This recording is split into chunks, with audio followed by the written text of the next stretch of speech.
Thanks for joining us again at EQ Video Tip. I'm your host, Eric Forsetter, and our goal, as always, is to 10x your EQ with 3 or more tips on a topic of your interest. Before we get started, let's review the goals of EQ Video Tip.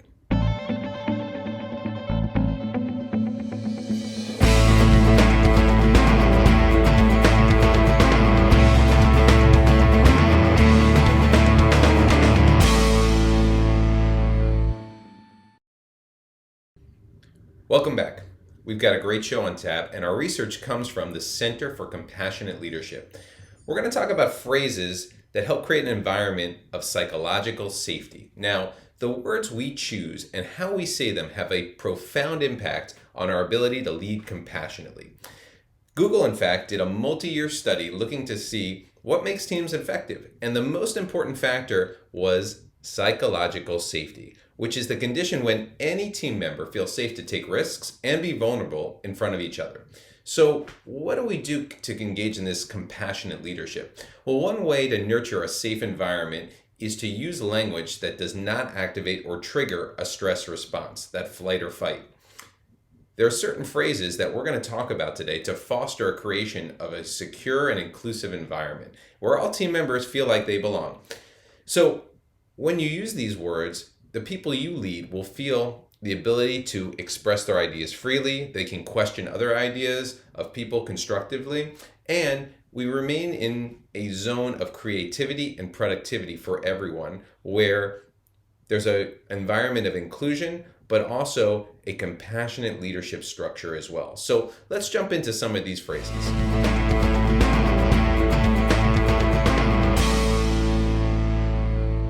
Our first tip, I hear you. It's the most important thing you can do when someone shares with you information.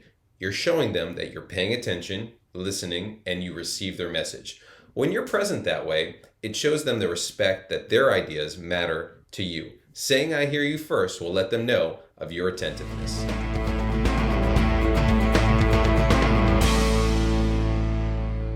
Our next tip, tell me more. Use that instead of asking why.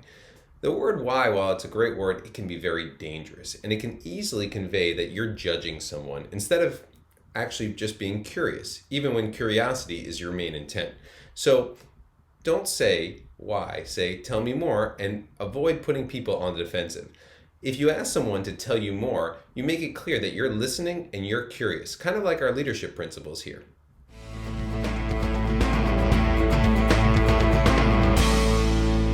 Our next tip, I wonder if. Try this next time you already know the answer to something or have a better solution. Instead of unilaterally declaring, I've got the answer, present a solution as an idea to be discussed. This way you're including your teammates and you're creating a better plan, and you will let them know that you're open to the ideas of critique or criticism or even some of their other ideas that may even improve upon your idea. So before you actually answer with, I have the answer, say, I wonder if.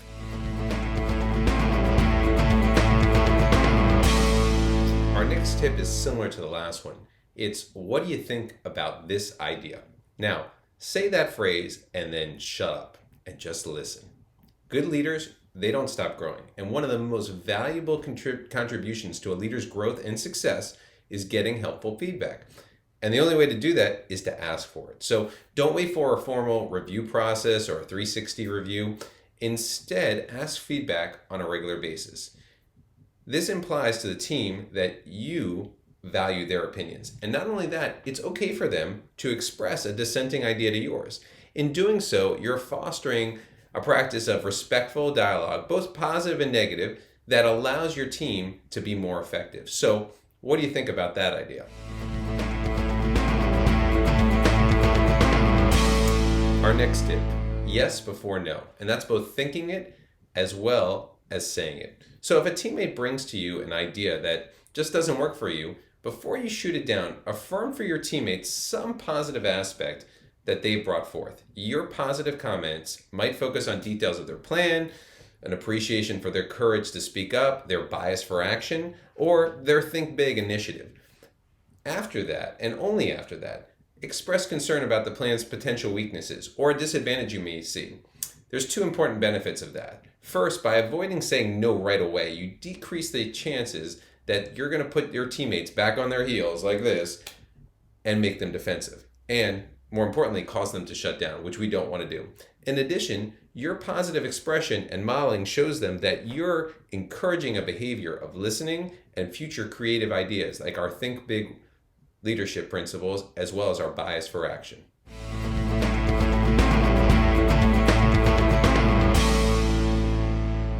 Thanks again for the tips from the Center for Compassionate Leadership. Here's a quick recap of everything we covered today and some more information that can help you out.